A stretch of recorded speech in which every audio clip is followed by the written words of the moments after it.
Today, I'm going to stab these beautiful balls of wool until they are cute. Let's see what weapons of destruction we have. Well, this is the pad. I have to put the needles together. The needles are in these little vials, and I have to put this stabber together. Okay, well that will take a little while. Ooh, I got all this color. These big ones from the last thing that I did. You may remember that I had a video that was corrupted. In that video, I tried some kits, and in one of those kits, it was felting of a dog, and there it is. It's not looking its best, and its arms came off. I'm gonna have to put those on much better. Hopefully, whatever we make today fares better than this poor unfortunate creature.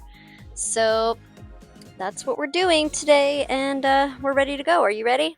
Let's get into it.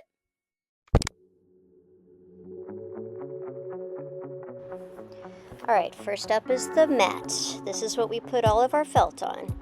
Oh boy, that's right. Up, and then there's this guy. Where are your arms, buddy? There they are. Oof.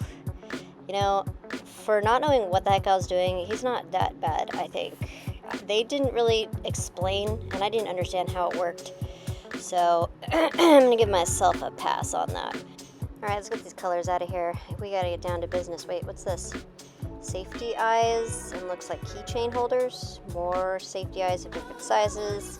Ooh, those are fancy. I like those. I have no idea what this is. Just get that out of here. These are for the keychains, I'm guessing. More things, I don't know what they are. Okay, here we go. Here are all of the different needles. Here's the big stabby needle. These have different gauges. How do I know which gauge I need to use? I don't know. I guess I'll just pick one and go with it. I was actually super impressed with myself for figuring this out the first time around, that it unscrews, and then I put this in here, and watch. See how my finger's back there? Right underneath where that hole is? Ah, yep. I stabbed myself like a dum-dum just after I said how proud I was at how smart I'd been.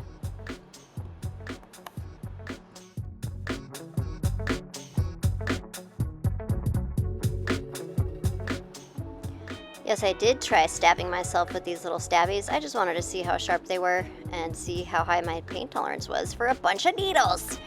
It didn't actually hurt that much, and it definitely didn't pierce any of the skin. Oh, just poked myself again. Let's put that down and close this up first. All right, this one was a little more tricky. How? Okay, the little hook part goes on the bottom, but this isn't going in. Let's flip it. There we go. Let's try it again. Here we go. All right, we have 2 stabbers. We're ready to go. So what colors should we use? What are we even making? I like the white. We'll go with the white. I don't know if I want any of these other colors, though. Let's do some browns. This is like a gradient. Dark brown, gold brown, and white.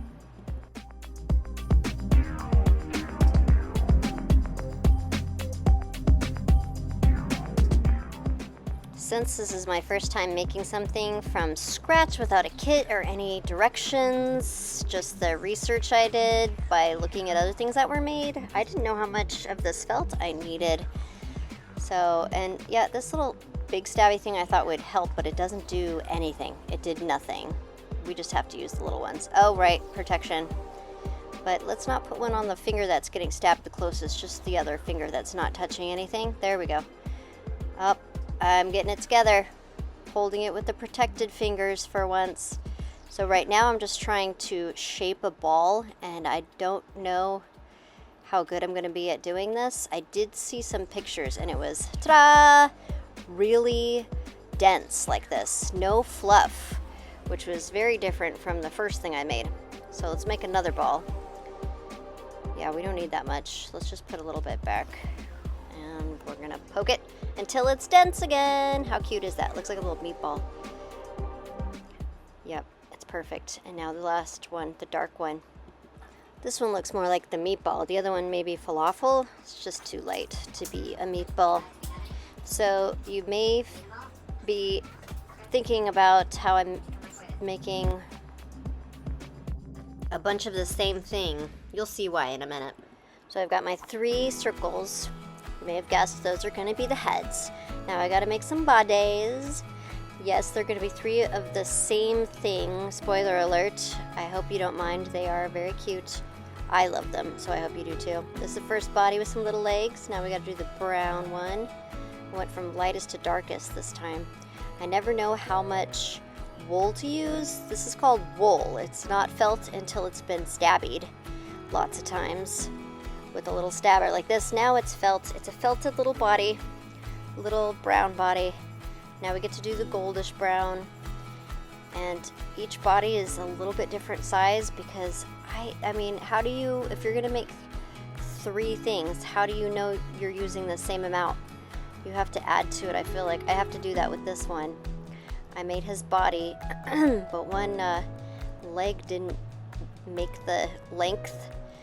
It does take a lot of stabbing. So you do one side until it's pretty matted like this, and then you have to pull it up from the mat and turn it, and this is how you get it like 3D and make it very dense. Just keep poking it until there are no fluffy pieces. You have to poke all the pieces, and you can make the legs by poking a straight line deeper and separate them. This one was a little bit tough. It was hard for me to separate these legs. I had to pull them. See, here's where I made this other leg a little too short. Let's make it bigger.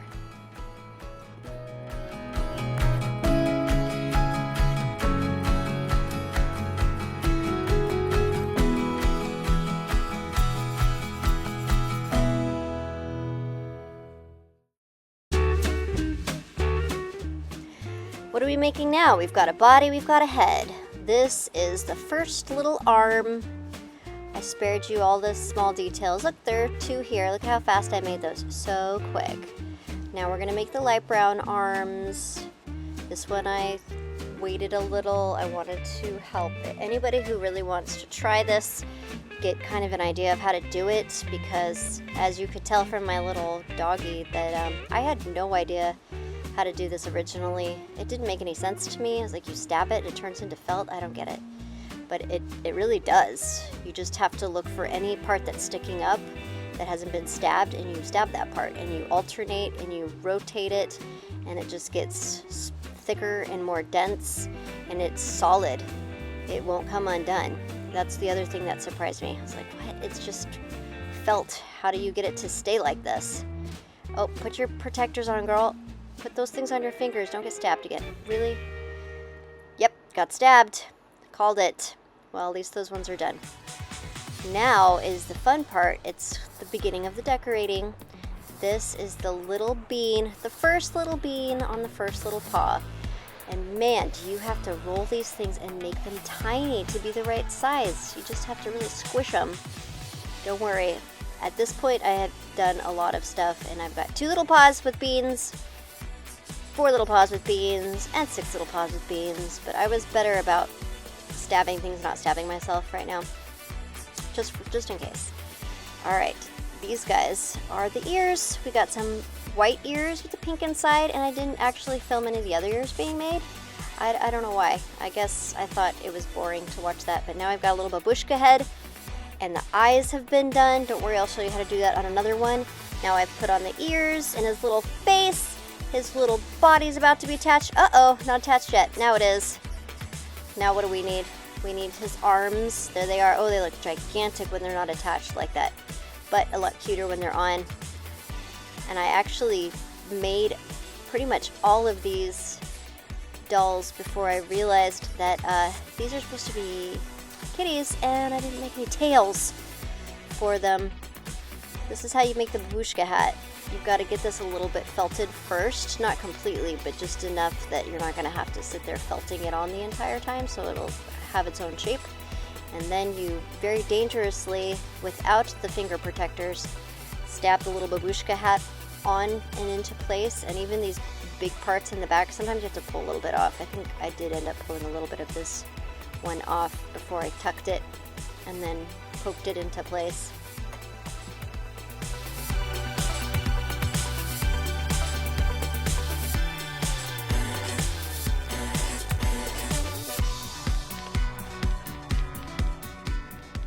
So this is how you put the eyes in. You've got to stab and make a hole, but the little stabby thing doesn't really do a great job, so then you need to have bigger needles to kind of make a bigger hole, and then you can fit it in, make sure that it fits.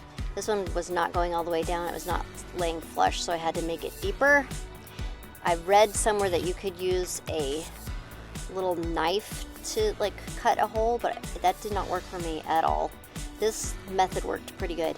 But to keep these eyes in, you need a little super glue. So I just dabbed a bit because I hate getting super glue on my fingers. It's the worst feeling ever. It just stays there for years.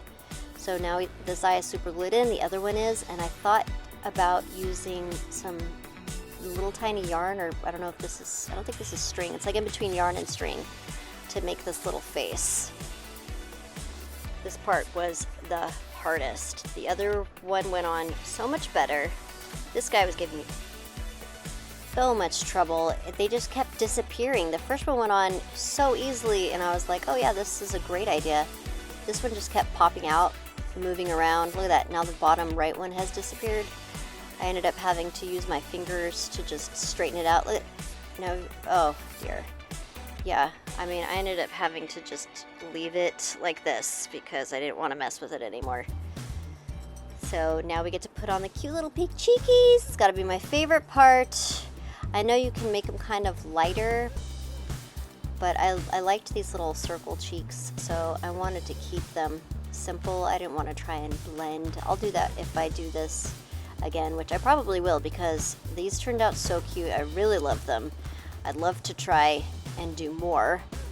So now we've got some ears. There's one ear on. Badoop. There's the second ear on. Now it's cute. It needs its body. There's the body and the head all connected, and the arms, and there goes the body. Uh-oh. It's all right. We've got one arm on, and oops, so cute. Put that here. Leave it alone. Two arms on, but no tail. Where are the tails? We need some tails for those little kitties. So I was ready to put some tails on. They look cute, but they're not complete, not without the tails.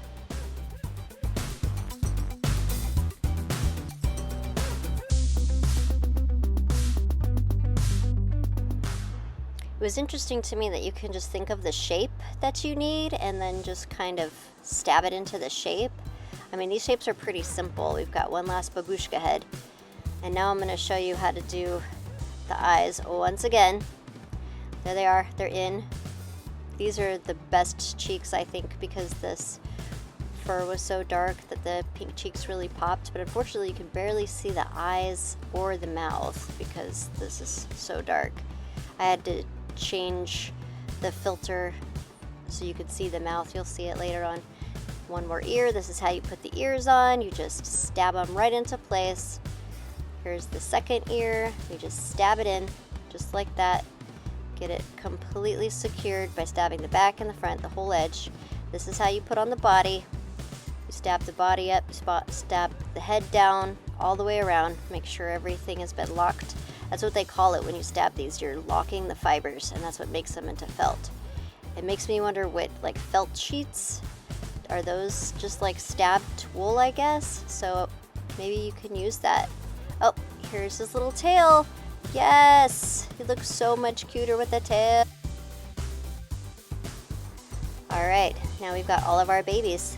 They're all ready to go. This guy has a little bit of fuzz still sticking up, so I'm just going to trim it and make him nice and dapper and sharp.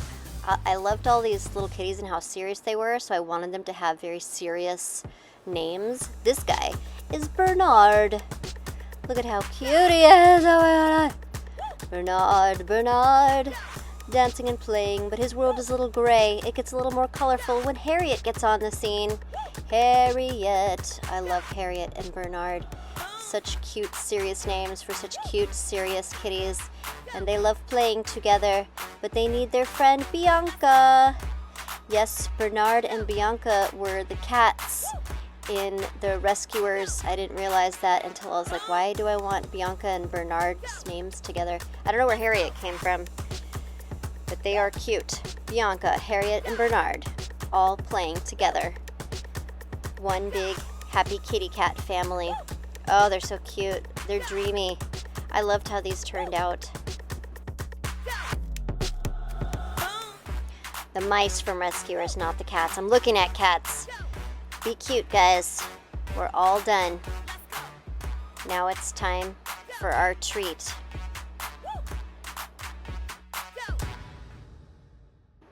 The treat is the new puppy wrestling with the demon kitty. Enjoy.